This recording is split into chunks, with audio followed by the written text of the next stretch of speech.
इज्जत की रक्षा नहीं कर पाए, जो हमेशा सौभाग्यवती स्त्री का आशीर्वाद देते हैं और हिंदुत्व की रक्षा के लिए कहते हैं। आज इन्होंने मुगल शासन से ज्यादा, अंग्रेजों से ज्यादा अत्याचार किया है। किसी अंग्रेज शासक ने, किसी अंग्रेज ने ये नहीं कभी किया था कि हिंदुओं की पत्नियों, औरतों का सुहागन होते हुए भी वो बाल मुड़वाए, जो इस शासन में हुआ है। केंद्र में, राज्य में बीजेपी की सरकार है। देख लो कितना हाहाकार मचाई है इस सरकार ने कि शिक्षक और महिलाएं जो आज अपने सुहाग के रहते हुए अपने केशुओं का परित्याग करके और अपने भाइयों को, बहनों को जो कि देवलोक को प्राप्त कर चुके हैं, मृत्यु शैया पर जा चुके हैं, उनको श्रद्धांजलि दे रही है। ये मैं ललकार के कहती हूँ, अगर आप में अभी भी क्षत्रिय का खून है, माननीय योगी आदित्यनाथ जी, अगर आप अपने आप को महंत कहते हैं, या तो आप अपने नाम के आगे से योगी लगाना बंद कर दीजिए, क्योंकि आपने अपने राज्य में आपने किसी भी क्षत्रिय की रक्षा नहीं की, ना आपने हिंदुत्व की रक्षा की है। मैं आपको बोलती हूँ, आपके सामने अगर गट्स है, मेरे में गट्स है, इसीलिए मैं मीडिया के सामने बैठ के अपने केशुओं का परित्याग कर रही हूँ। मैं शिक्षक हूँ, मैं बनाना भी जानती हूँ भविष्य को, तो बिगाड़ना भी जानती हूँ।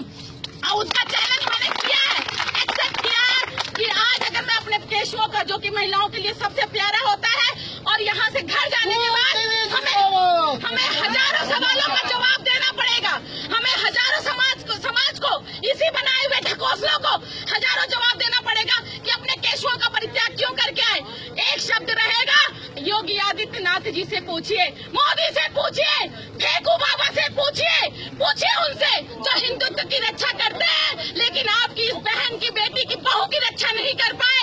उन्होंने हमको जीते जी मार डाला। और बहनों, रोने की जरूरत नहीं है। जहाँ स्वाभिमान मरा था 1 साल पहले 25 जुलाई को, आज अगर हमारे केशु का परित्याग होता है तो इस एक केशुओं की कसम हम इनको नस्ते नाबूद कर देंगे। मीडिया से हम सामने कहते हैं कि बीजेपी की सरकार वो छल से आए, दम से आए, कैसे भी आए, लेकिन इनके किसी भी नियम को हम फॉलो नहीं करेंगे, चाहे वो मूल विद्यालय जाने वाले नियम हो, चाहे कोई भी नियम हो। जब ये हमारी इच्छा नहीं पूरी कर सके, हमारी मांगों को, जायज मांगों को नहीं पूरा कर सके, तो हम भी इनके किसी भी ये, और इससे ज्यादा क्या करेगी, इससे ज्यादा अपमान क्या करेगी, मौत दे देगी।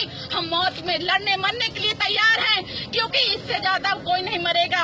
और अगर अपने यहाँ अभी भी हमारे स्वाभिमान जिंदा है, तो वो हमारा आत्मविश्वास है, वो हमारा आत्मविश्वास है कि हम जिंदा हैं।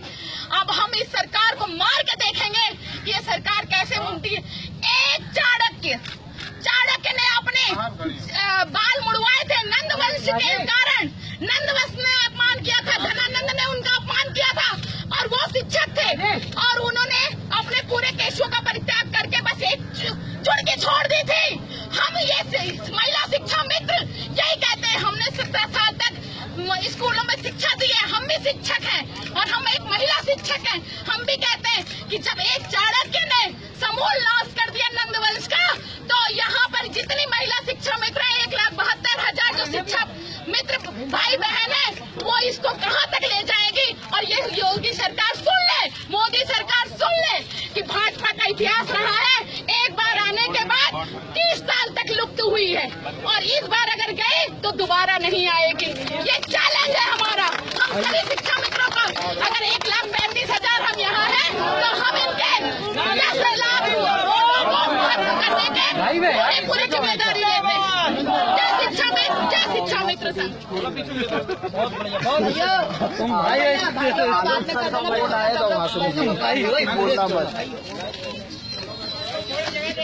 सरकार ने छोड़ा ही क्या है,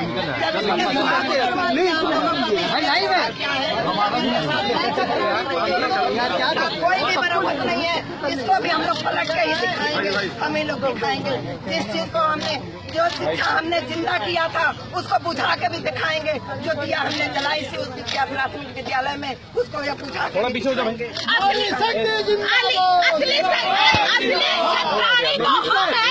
हमारे अंदर, हमारी धमनियों में छतरी का खून बहता है।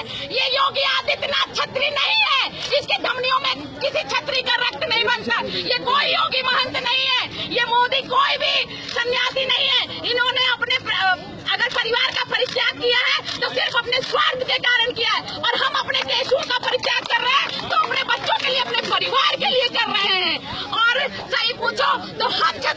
है, जिन्होंने जो कहा, अगर हमने अल्टीमेटम दिया 1 हफ्ते पहले कि महिलाएं अपना केस त्यागेंगी, तो हम करके दिखाने की क्षमता करते हैं, क्योंकि हमने शुरू से पढ़ा है रघुकुल रीत सदा चली आई और प्राण जाए पर वचन न जाए।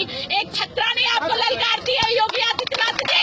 आपने दीदी को आश्वासन दिया था कि शिक्षा मित्रों के हित में कार्य करेंगे। आपने अपने संकल्प पत्र में कहा था कि हम शिक्षा मित्रों को 3 महीने में हल निकालेंगे, लेकिन आज तक आपने हमारा कोई हल नहीं निकाला और आप हमेशा अपनी राजनीति का शिकार हमको बनाते रहे। आपने जब देखा कि महिलाएं केस त्यागने की बात कर रही हैं, तो बहुत जल्दी आपने मूल विद्यालय का नियम लागू कर दिया। वो बोलो बीएड को सुप्रीम कोर्ट ने मना किया, फिर भी एनसीईआरटी फिर लाया जा रहा है। आपने मूल विद्यालय भेजने की जो चाणक्य नीति खेली है, हमसे बड़ा चाणक्य आप नहीं है। चाणक्य भी शिक्षक था, मुझसे ज्यादा आपको नहीं पता चाणक्य के अंदर क्या गुण थे। और आपने जो ये पासा फेंका है मूल विद्यालय भेजने का, हम अच्छी तरह जानते हैं। आप ये साबित करना चाहते हैं, ये हाई कोर्ट को भेजना चाहते हैं लिखकर कि हमारे यहाँ कोई भी पैरा टीचर नहीं है, सभी शिक्षा कर्मी है, शिक्षा मित्र है, और आप हमको निकाल देना चाहते हैं। हमको वो मानदेय नहीं देना चाहते जो 38,878 आता है, केंद्र में पास होता है। आप अपने बात पे नहीं टिके हैं। आपको मैं किसी भी प्रकार का योगी नहीं मानती, हम ही नहीं 1,72,000 शिक्षा मित्र नहीं मानते। और आपने जब बीएड को आप कहते हैं मैं कोर्ट के अधीन हूँ, आप क्या कोर्ट के अधीन होंगे? आपने कौन से कोर्ट के नियम माने हैं?